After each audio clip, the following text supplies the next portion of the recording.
Hello दोस्तों, Manish online classes KGH में आप लोगों का स्वागत है। आज हम लोग पढ़ने वाले हैं पॉलिटी की। आज सेकेंड क्लास होने वाली है। इसमें हम लोग पढ़ने वाले हैं भारतीय अर्थव्यवस्था, इंडियन पॉलिटी पढ़ने वाले हैं, बिहार पुलिस और बिहार पुलिस BSSC और बिहार दरोगा, बिहार SI जो आने वाला है उसके लिए हम लोग पढ़ने वाले पॉलिटी। और ये सभी क्वेश्चन होने वाले हैं हैंड राइटिंग नोट्स और वन लाइनर ये क्वेश्चन हैं। ये सभी क्वेश्चन एग्जाम में पूछे गए हैं। क्वेश्चन की ओर चलते हैं। अगर मनीष ऑनलाइन क्लासेज KGH को सब्सक्राइब नहीं किए हैं, चैनल को सब्सक्राइब करें और बेल आइकन को दबा दें जिससे आप लोगों के पास नोटिफिकेशन पहुंच सके। क्वेश्चन की ओर चलते हैं और ये इंडियन पॉलिटी की ये क्लास है। क्वेश्चन और इसमें पहले दिया गया है, इसमें कुछ पढ़ लेते हैं। इसमें कुछ इम्पोर्टेंट है जो कि एग्ज़ाम में ये सभी भी क्वेश्चन पूछे जा चुके हैं। उसके बाद हम पॉलिटी 2 से 3 क्वेश्चन देखते हैं इसको। विश्व की सबसे ऊंची पर्वत श्रृंखला कौन सी है? तो विश्व की सबसे ऊंची पर्वत श्रृंखला है एंडीज। जल्दी से देख लेते हैं इसको। नेक्स्ट अगला है एंडीज पर्वत की सबसे ऊंची चोटी। एंडीज पर्वत की सबसे ऊंची चोटी कौन सा है? एकांगुआ है। एंडीज पर्वत की सबसे ऊंची चोटी है। नेक्स्ट अगला क्वेश्चन है पृथ्वी का फेफड़ा किसे कहा जाता है? तो ये कहा जाता है अमेजोन वर्षा वन को कहा जाता है पृथ्वी का फेफड़ा कहा जाता है। नेक्स्ट अगला क्वेश्चन है वेनेजुएला में घास के मैदान को क्या कहा जाता है? तो वेनेजुएला में घास के मैदान को लानोस कहा जाता है। अगला क्वेश्चन वेनेजुएला कहाँ स्थित है? तो ये स्थित है दक्षिण अमेरिका महाद्वीप में स्थित है वेनेजुएला। नेक्स्ट अगला क्वेश्चन वेनेजुएला की राजधानी क्या है? तो वेनेजुएला की राजधानी है कराकस, इसकी राजधानी है। वेनेजुएला की राजधानी क्या है? कराकस। नेक्स्ट अगला क्वेश्चन अर्जेंटीना में घास के मैदान को क्या कहा जाता है? तो अर्जेंटीना में घास के मैदान को पंपास कहा जाता है। नेक्स्ट अगला क्वेश्चन अर्जेंटीना की राजधानी क्या है? तो अर्जेंटीना की राजधानी ब्यूनस आयर्स इसकी राजधानी है। नेक्स्ट अगला क्वेश्चन चलते हैं। अगला क्वेश्चन है अर्जेंटीना की मुद्रा क्या है? तो अर्जेंटीना की मुद्रा पेसो इसकी मुद्रा है। नेक्स्ट अगला पेटागोनिया मरुस्थल कहाँ है? तो पेटागोनिया मरुस्थल पाया जाता कहाँ है? ये अर्जेंटीना में पेटागोनिया मरुस्थल है। नेक्स्ट अगला एंजिल जलप्रपात कहाँ है? तो एंजिल जलप्रपात वेनेजुएला में स्थित है। एंजिल जलप्रपात स्थित है। अगला ब्राज़ील में घास के मैदान को क्या कहा जाता है? तो ब्राज़ील में घास के मैदान को कैंपोस कहा जाता है। नेक्स्ट अगला ब्राज़ील में सवाना घास के मैदान को क्या कहा जाता है? तो ब्राज़ील में सवाना घास के मैदान को कैंपोस कहा जाता है। नेक्स्ट अगला ब्राज़ील में कॉफ़ी बागान को क्या कहा जाता है? तो ब्राज़ील में कॉफ़ी बागान को फेजेंडा कहा जाता है। ब्राज़ील में कॉफ़ी बागान को फेजेंडा कहा जाता है। नेक्स्ट अगला विश्व में कॉफ़ी बंदरगाह कहाँ स्थित है? तो विश्व में कॉफ़ी बंदरगाह सेंटोस ब्राज़ील में स्थित है। कॉफ़ी बंदरगाह ब्राज़ील में स्थित है सेंटोस से। नेक्स्ट अगला अंतर्राष्ट्रीय कॉफ़ी दिवस कब मनाया जाता है? तो 1 अक्टूबर को अंतर्राष्ट्रीय कॉफ़ी दिवस मनाया जाता है। नेक्स्ट अगला क्वेश्चन है नेक्स्ट भारत के पहले, यहाँ से पॉलिटिकल क्वेश्चन आ चुका है। भारत के पहले मुख्य चुनाव आयुक्त कौन थे? तो भारत के पहले मुख्य चुनाव आयुक्त कौन थे? तो सुकुमार सेन थे भारत के पहले मुख्य चुनाव आयुक्त। नेक्स्ट भारत की पहली महिला मुख्य चुनाव आयुक्त कौन थी? तो भारत की पहली मुख्य चुनाव आयुक्त कौन थी? महिला। तो ये है, इसका आंसर है रमा देवी पहली मुख्य चुनाव आयुक्त थी। नेक्स्ट अगला क्वेश्चन है भारत की पहली महिला लोकसभा अध्यक्ष कौन थी? तो भारत की पहली महिला लोकसभा अध्यक्ष कौन थी? तो मीरा कुमारी भारत की पहली महिला लोकसभा अध्यक्ष थी। और भारत के पहले मुख्य चुनाव आयुक्त कौन थी महिला में? तो रमा देवी। और पुरुष में सुकुमार सेन थे क्या? भारत के पहले मुख्य चुनाव आयुक्त थे। नेक्स्ट अगला क्वेश्चन चलते हैं। अगला क्वेश्चन क्या है? नेक्स्ट अगला क्वेश्चन है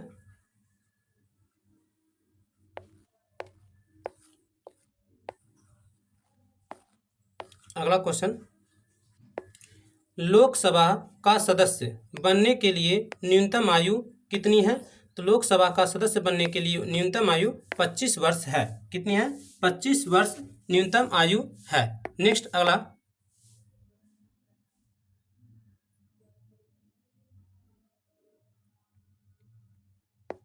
अगला क्वेश्चन है, राज्यसभा का सदस्य बनने के लिए न्यूनतम आयु कितनी है? तो राज्यसभा का सदस्य बनने के लिए न्यूनतम आयु 30 वर्ष और लोकसभा का सदस्य बनने के लिए न्यूनतम आयु 25 वर्ष है। नेक्स्ट अगला क्वेश्चन कर रहा है, राष्ट्रपति बनने के लिए न्यूनतम आयु कितनी होनी चाहिए? तो राष्ट्रपति बनने के लिए न्यूनतम आयु 35 वर्ष पूरी होनी चाहिए।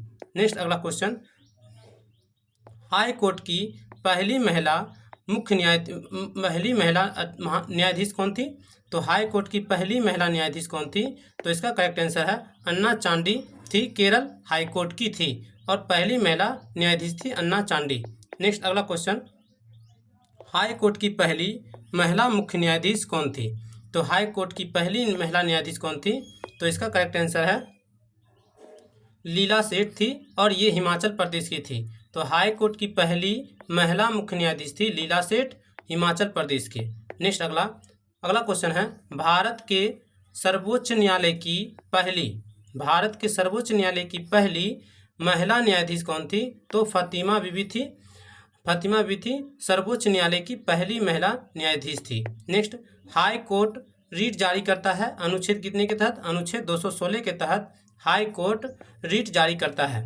हाई कोर्ट रीट जारी करता है अनुच्छेद 216 के तहत। नेक्स्ट, सुप्रीम कोर्ट रीट जारी करता है अनुच्छेद 32 के तहत सुप्रीम कोर्ट रीट जारी करता है। नेक्स्ट अगला क्वेश्चन है, राष्ट्रपति का निर्वाचन मंडल का अनुच्छेद कितना है? तो राष्ट्रपति के निर्वाचन मंडल का उल्लेख किस अनुच्छेद में है? तो अनुच्छेद नंबर 14 में राष्ट्रपति के निर्वाचक मंडल का उल्लेख अनुच्छेद 54 में है। नेक्स्ट अगला कह रहा है क्वेश्चन, राष्ट्रपति का कार्यकाल कितना होता है? कार्यकाल का अनुच्छेद कितने हैं? तो राष्ट्रपति के कार्यकाल का उल्लेख अनुच्छेद कितना में है? तो अनुच्छेद 56 में दिया गया है। राष्ट्रपति का कार्यकाल का उल्लेख अनुच्छेद 56 में है। नेक्स्ट अगला क्वेश्चन कर रहा है, राष्ट्रपति का पुनर्वाचन का अनुच्छेद कितना दिया गया है? तो अनुच्छेद नंबर 57 में है। कहा गया है क्या? राष्ट्रपति का पुनर्वाचन किया जाएगा अनुच्छेद 57 के तहत। नेक्स्ट, राष्ट्रपति पर महाभियोग का उल्लेख किसमें है? तो अनुच्छेद नंबर 61 में राष्ट्रपति पर महाभियोग का उल्लेख अनुच्छेद 61 में दिया गया है। नेक्स्ट अगला क्वेश्चन कह रहा है, राष्ट्रपति पर महाभियोग कहाँ से लिया गया है? तो राष्ट्रपति पर जो महाभियोग लगाया जाता है वो यूएसए के संविधान से लिया गया है। राष्ट्रपति पर जो महाभियोग लगाया जाता है वो कहाँ से लिया गया है? ये लिया गया है यूएसए के संविधान से लिया गया है। नेक्स्ट अगला क्वेश्चन कर रहा है, उपराष्ट्रपति का पद कहाँ से लिया गया है? तो उपराष्ट्रपति का पद ये लिया गया है अमेरिका के संविधान से लिया गया है। उपराष्ट्रपति का पद लिया गया है और राष्ट्रपति का पद पर महाभियोग जो लिया गया है ये लिया गया है अमेरिका के संविधान से लिया गया है। नेक्स्ट अगला क्वेश्चन देखते हैं, मूल अधिकार शब्द ये कहाँ से लिया गया है? तो मूल अधिकार शब्द यूएसए के संविधान से लिया गया है। तो यूएसए के संविधान से मूल अधिकार शब्द लिया गया है। न्यायपालिका की स्वतंत्रता ये लिया गया है अमेरिका के संविधान से लिया गया है। अमेरिका के संविधान से न्यायपालिका का स्वतंत्रता लिया गया है। नेक्स्ट अगला क्वेश्चन चलते हैं। अगला क्वेश्चन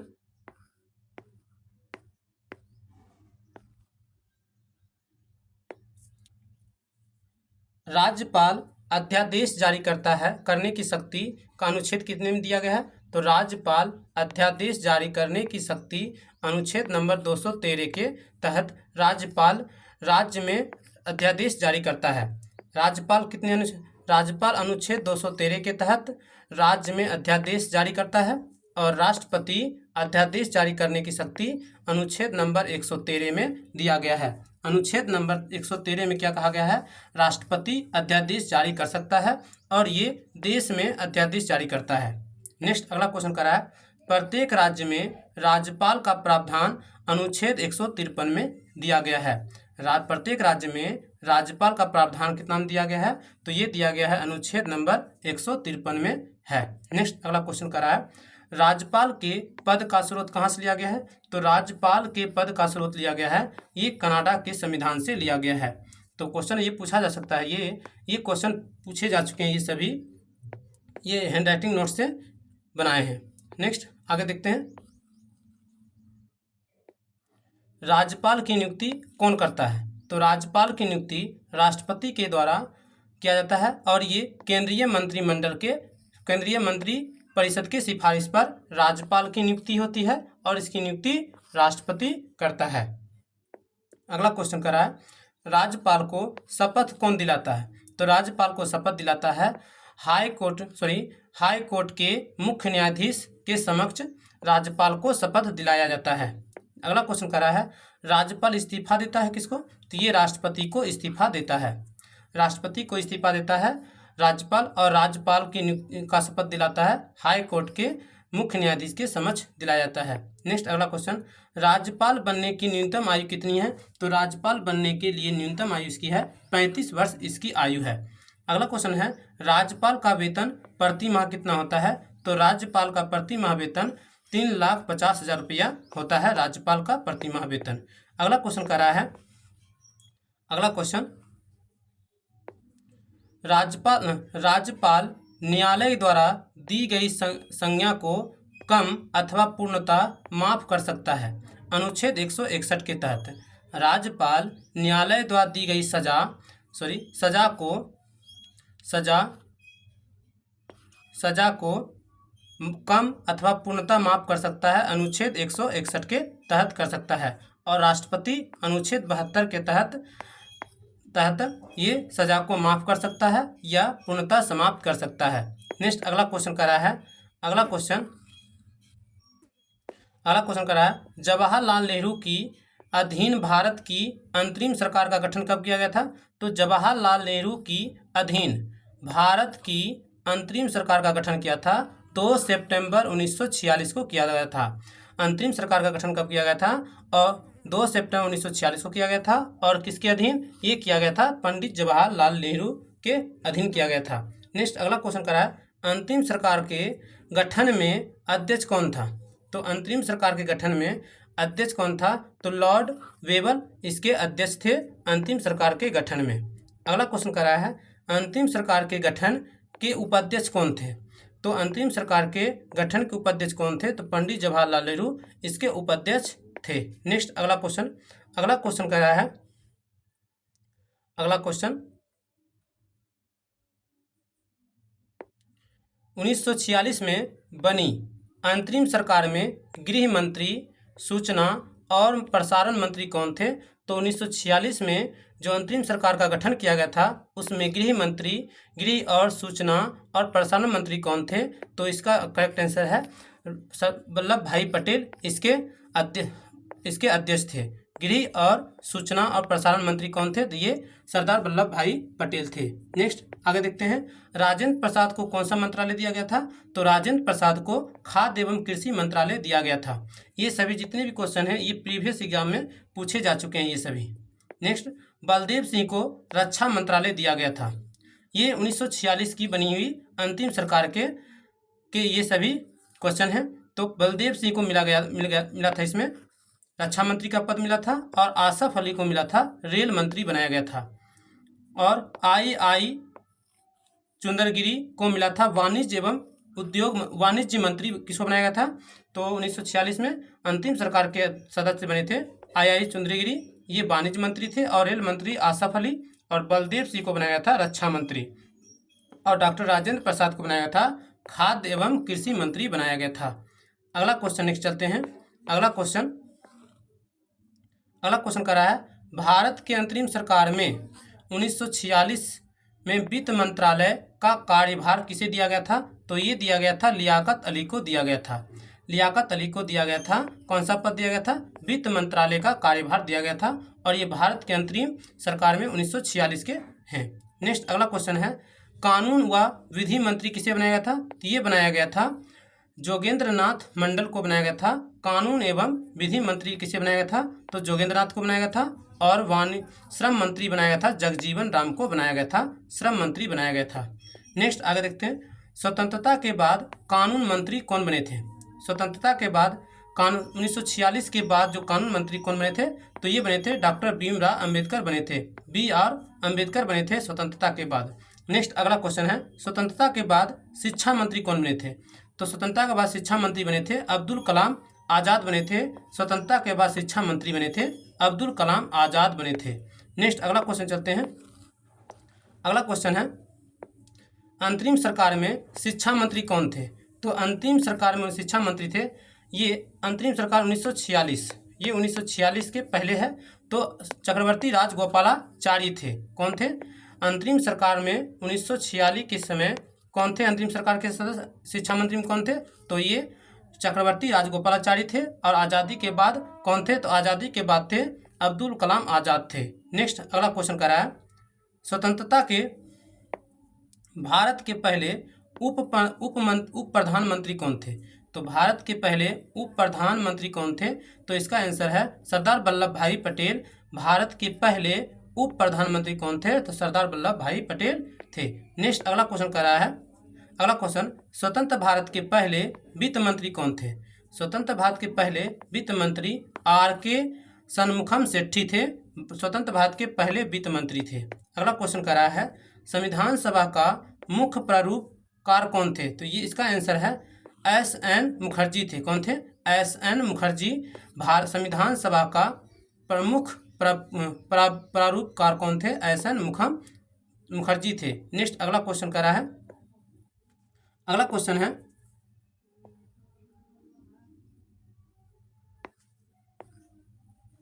अगला क्वेश्चन दिया गया है क्या, संविधान सभा की पहली बैठक कब हुआ था? तो संविधान सभा की पहली बैठक 9 दिसंबर 1946 को हुआ था। कब हुआ था? 9 दिसंबर 1946 को हुआ था। 9 दिसंबर 1946 को संविधान सभा की पहली बैठक हुआ था। और संविधान सभा की पहली बैठक में अस्थायी अध्यक्ष किसे बनाया गया था? तो संविधान सभा की पहली बैठक में वो अस्थायी अध्यक्ष डॉक्टर सच्चिदानंद सिन्हा को बनाया गया था। और इसके अस्थायी अध्यक्ष कौन थे? तो डॉक्टर सच्चिदानंद सिन्हा थे। नेक्स्ट दूसरा, संविधान सभा की बैठक के पहले उपाध्यक्ष कौन थे? तो HC मुखर्जी थे। संविधान सभा की बैठक के पहले उपाध्यक्ष कौन थे? तो HC मुखर्जी थे। और पहली बैठक के अस्थायी अध्यक्ष कौन थे? डॉक्टर सच्चिदानंद सिन्हा। और कब बैठक हुआ था? 9 दिसंबर 1946 को हुआ था। अगला क्वेश्चन, संविधान सभा तैयार कब हुआ था? तो संविधान सभा कब बनकर तैयार हुआ था? 2 वर्ष 11 महीने और 18 दिन लगा था संविधान को बनने में। संविधान सभा का निर्माण कब हुआ था? तो इसको बनने में कुल समय कितना लगा था? निर्माण होने में लगा था 2 वर्ष 11 महीना और 18 दिन का समय लगा था। नेक्स्ट अगला क्वेश्चन, संविधान सभा में कुल कितने बैठक हुए?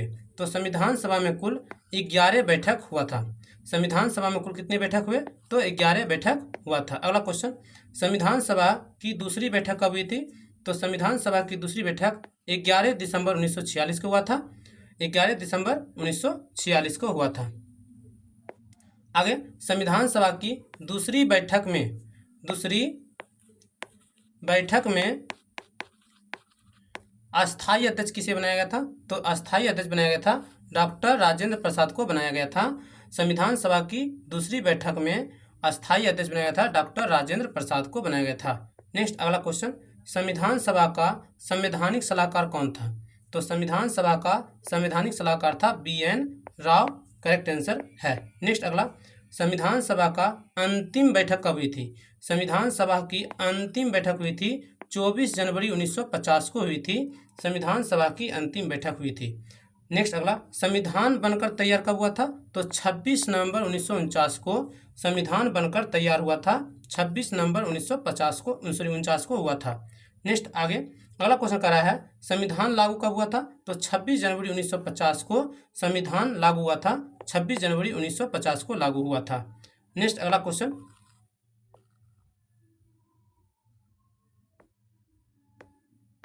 अगला क्वेश्चन कर रहा है, संविधान लागू कब हुआ था? तो संविधान लागू हुआ था 26 नवंबर 1950 को संविधान लागू हुआ था। और तैयार कितना लगा था? 26 नवंबर 1949 को बनकर तैयार हो गया था। और लागू हुआ था 26 जनवरी 1950 को। जब संविधान बना तब उस समय 395 अनुच्छेद थे और 22 भाग थे और 8 अनुसूचियां थी। जब संविधान बना था तो उस समय कितने अनुच्छेद थे? तो उस समय कितने अनुच्छेद थे? उस समय 395 अनुच्छेद थे और 22 भाग थे और 8 अनुसूचियां थी। कितनी? 8 अनुसूचियां थी। और वर्तमान में कितनी अनुसूचियां हैं?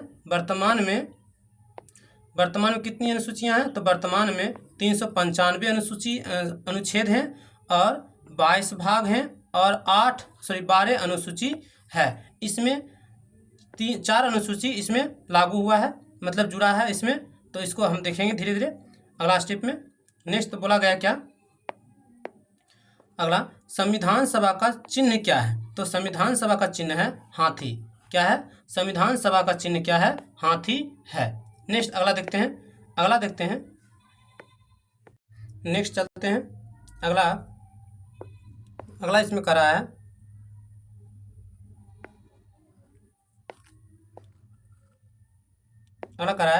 संविधान को किसने लिखा था? तो संविधान को लिखा था प्रेम बिहारी नारायण रायजादा ने लिखा था। संविधान को किसने लिखा था? तो संविधान को लिखा था प्रेम बिहारी नारायण रायजादा ने लिखा था। अगला क्वेश्चन करा है संविधान को चित्रों से किसने सजाया था? सो संविधान को चित्रों से नंदलाल बोस ने सजाया था। संविधान को चित्रों से किसने सजाया था? तो नंदलाल बोस ने। अगला क्वेश्चन, संविधान सभा में प्रथम वाचन कब हुआ था? तो संविधान सभा में प्रथम वाचन हुआ था 4 नवंबर से 9 नवंबर 1948 तक चला था।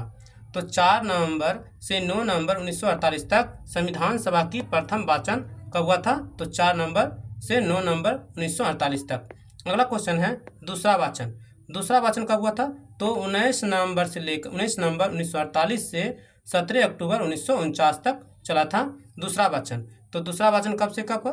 तो ये 15 नवंबर 1948 से लेकर 17 अक्टूबर 1949 तक चला था। अगला क्वेश्चन देखते हैं। अगला क्वेश्चन है यह सबसे लंबे समय तक चला था। तो क्वेश्चन पूछा जा सकता है आप लोगों से कि संविधान का दूसरा वाचन सबसे लंबे समय तक कौन सा वाचन चला था? तो सबसे लंबे समय तक चला था दूसरा वाचन चला था। इसमें पूर्ण सहमति से फैसला लिया गया था। इसमें लगभग 247 संशोधन हुए थे। कितने? तो दूसरा वाचन में टोटल कितने संशोधन हुए थे? 237 संशोधन हुए थे। कितने? 237 संशोधन हुए थे। नेक्स्ट आगे देखते हैं। हुए थे इसमें 7वें से लेकर 10वें अधिवेशन तक का समय लगा था। 10वें से लेकर 7वें अधिवेशन तक का समय लगा था। नेक्स्ट आगे देखते हैं। तीसरा वाचन 14 नवंबर से 26 नवंबर 1949 तक का समय लगा था। तीसरा वाचन कब से कब तक? 14 नवंबर से लेकर 26 नवंबर 1949 तक चला था। आगे देखते हैं। आगे करा है संविधान बनकर कब हुआ था? तो 26 नवंबर 1949 को संविधान बनकर तैयार हो गया था और कुल समय लगे था 2 वर्ष 11 महीना और 18 दिन का समय लगे था।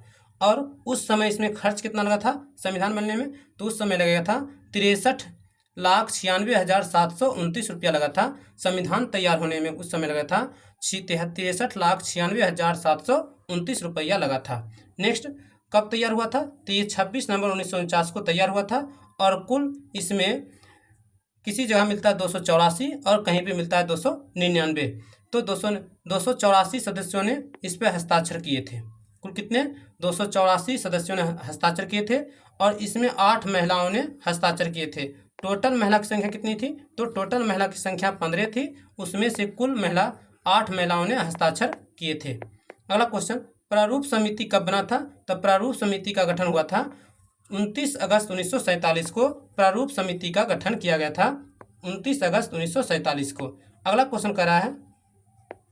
अगला क्वेश्चन है प्रारूप समिति का अध्यक्ष कौन है? तो प्रारूप समिति का अध्यक्ष है B.R. अम्बेडकर है। तो प्रारूप समिति के अध्यक्ष कौन थे? तो B.R. अम्बेडकर थे। कब लागू हुआ था? कब? तो ये 29 अगस्त 19 ये बना था कब? तो ये बना था 29 अगस्त 1947 को और अध्यक्ष था B.R. अम्बेडकर। और प्रारूप समिति किसके कहने पर बनाई गई थी? तो प्रारूप समिति बनाई गई थी B.N. राव के कहने पर बनाई गई थी 29 अगस्त 1947 को और अध्यक्ष कौन थे? BR अम्बेडकर थे। नेक्स्ट अगला क्वेश्चन चलते हैं। अगला क्वेश्चन बी एन राव प्रारूप समिति में कुल सदस्य की संख्या कितनी थी? तो प्रारूप समिति में कुल सदस्य की संख्या 7 थी। कितनी थी? 7 थी। Number 1 Mohammad Shah Abdullah. Option 2 BR Ambedkar, जो प्रारूप समिति के अध्यक्ष थे, BR अम्बेडकर। अगला तीसरा नंबर DP खेतानी की मृत्यु के पश्चात कौन बना था? तो TT कृष्णमचारी बने थे प्रारूप समिति के तीसरे अध्यक्ष। तीसरे कौन थे? तो DP खेतानी थे। इसकी मृत्यु के पश्चात बने थे DP खेतानी। अगला चौथा है BL मित्ता का स्वास्थ्य खराब होने से किसको बनाया गया था? तो NM राव को बनाया गया था। ये चौथे सदस्य थे। अगला पांचवा है गोपाला स्वामी अयंगर। छठा है अल्लादी कृष्णा स्वामी अयंगर। और सातवां है KM मुंशी। तो क्वेश्चन पूछा जाएगा प्रारूप समिति में कुल कितने सदस्य हैं? तो 7। नाम हो सकता है ये पूछा जाएगा। तो मोहम्मद शाह अब्दुल्ला, BR अम्बेडकर, DP खेतानी या TT कृष्णमचारी, BL मित्ता, NM राव, ये भी हो सकते हैं। गोपाला स्वामी अयंगर, अल्लादी कृष्णा स्वामी अय्यर और KM मुंशी इसके करेक्ट आंसर है। नेक्स्ट आगे देखते हैं। अगला कहा गया है संविधान सभा में महिला प्रतिनिधियों की संख्या कितनी थी? तो महिला प्रतिनिधियों की संख्या टोटल 15 थी। और हस्ताक्षर कितने किए थे? हस्ताक्षर 8 किए थे। अगला 1946 में मद्रास निर्वाचन क्षेत्र से संविधान सभा का सदस्य कौन था? तो मद्रास निर्वाचन क्षेत्र से संविधान सभा का सदस्य था अम्मू स्वामीनाथन थे। कौन थे? अम्मू स्वामीनाथन थे। अगला क्वेश्चन है संविधान सभा ने भारत के लिए एक मसौदा संविधान तैयार करने के लिए डॉक्टर BR अम्बेडकर की अध्यक्षता में मसौदा समिति का गठन किया गया। तो कब किया गया था? 1947 में किया गया था मसौदा समिति का गठन। मसौदा संविधान तैयार करने के लिए BR अम्बेडकर की अध्यक्षता में मसौदा समिति, जिसको हम लोग कहते हैं प्रारूप समिति। नेक्स्ट आगे देखते हैं। ये किया गया था तैयार 1947 में। अगला क्वेश्चन है प्रक्रिया नियम समिति, संचालन समिति, झंडा समिति, रियासत समिति, देशी रियासत समिति और राष्ट्रीय ध्वज संबंधी का अध्यक्ष किसे बनाया गया था? तो डॉक्टर राजेंद्र प्रसाद इसके अध्यक्ष थे। तो क्वेश्चन इससे पूछा जा चुका है। झंडा समिति के अध्यक्ष कौन थे? ये क्वेश्चन पूछा गया था। प्रक्रिया नियम समिति के अध्यक्ष डॉक्टर राजेंद्र प्रसाद, संचालन समिति के अध्यक्ष डॉक्टर राजेंद्र प्रसाद, झंडा समिति के अध्यक्ष डॉक्टर राजेंद्र प्रसाद, रियासत समिति, देशी रियासत समिति और राष्ट्र ध्वज संबंधी समिति का अध्यक्ष डॉक्टर राजेंद्र प्रसाद को बनाया गया था। नेक्स्ट अगला क्वेश्चन कहा है मूल अधिकार समिति, अल्पसंख्यक समिति और प्रांतीय समिति परामर्श समिति के अध्यक्ष कौन थे? तो ये थे सरदार पटेल थे। मूल अधिकार समिति, अल्पसंख्यक समिति, प्रांतीय समिति और परामर्श समिति के अध्यक्ष कौन थे? सरदार पटेल थे। नेक्स्ट अगला कार्य संचालन समिति के अध्यक्ष कौन थे? तो KM मुंशी थे। कार्य संचालन समिति के अध्यक्ष KM मुंशी, प्रांतीय समिति के अध्यक्ष सरदार पटेल, परामर्श समिति सरदार पटेल, अल्पसंख्यक समिति सरदार पटेल और मूल अधिकार समिति ये इसके अध्यक्ष थे सरदार पटेल थे। अगला क्वेश्चन है अल्पसंख्यक उप समिति के अध्यक्ष कौन थे? तो इसके अध्यक्ष थे HC मुखर्जी थे। अल्पसंख्यक उप समिति के अध्यक्ष HC मुखर्जी थे। अगला क्वेश्चन सदन समिति के अध्यक्ष कौन थे? तो सदन समिति के अध्यक्ष पट्टिभा सीतारमैया ये सदा समिति के अध्यक्ष थे। हाउस समिति के अध्यक्ष कौन थे? हाउस समिति के अध्यक्ष कौन थे? तो सीतारमैया थे। अगला क्वेश्चन मूल अधिकार उप समिति के अध्यक्ष कौन थे? तो मूल अधिकार उप समिति के अध्यक्ष JB कृपलानी थे। अगला क्वेश्चन संघीय संविधान समिति के अध्यक्ष थे पंडित जवाहरलाल नेहरू थे। और अधिकांश में अगर संघ मिल जाए तो उसके अध्यक्ष कौन होते हैं? हमेशा पंडित जवाहरलाल नेहरू होते हैं। अगला उद्देश्य प्रस्ताव को प्रस्तावना कहा जाता है। तो उद्देश्य प्रस्ताव को क्या कहा जाता है? तो प्रस्तावना कहा जाता है। नेक्स्ट अगला क्वेश्चन है उद्देश्य प्रस्ताव का विचार कहाँ से लिया गया? तो उद्देश्य प्रस्ताव का विचार अमेरिका के संविधान से लिया गया है। अगला प्रस्तावना का भाषा क्या है? तो प्रस्तावना की भाषा ऑस्ट्रेलिया से लिया गया है। प्रस्तावना की भाषा ऑस्ट्रेलिया से लिया गया है और विचार अमेरिका से लिया गया है। अगला, सबसे पहले संविधान सभा के भीतर प्रस्तावना लेकर आया था। सबसे पहले संविधान सभा के भीतर प्रस्तावना कौन लेकर आया था? तो इसका करेक्ट आंसर है जवाहरलाल नेहरू 13 दिसंबर 1946 को लेकर आए थे। नेक्स्ट, उद्देश्य संकल्प पास कब हुआ था? तो उद्देश्य संकल्प को ही क्या कहा जाता है? तो उद्देश्य संकल्प को कहा जाता है उद्देश्य प्रस्ताव। क्या कहा जाता है? उद्देश्य प्रस्ताव कहा जाता है। उद्देश्य प्रस्ताव कहा जाता है। कब लागू हुआ था? 22 जनवरी 1947 को उद्देश्य प्रस्ताव पास हुआ था। नेक्स्ट, अगला देखते हैं। अगला है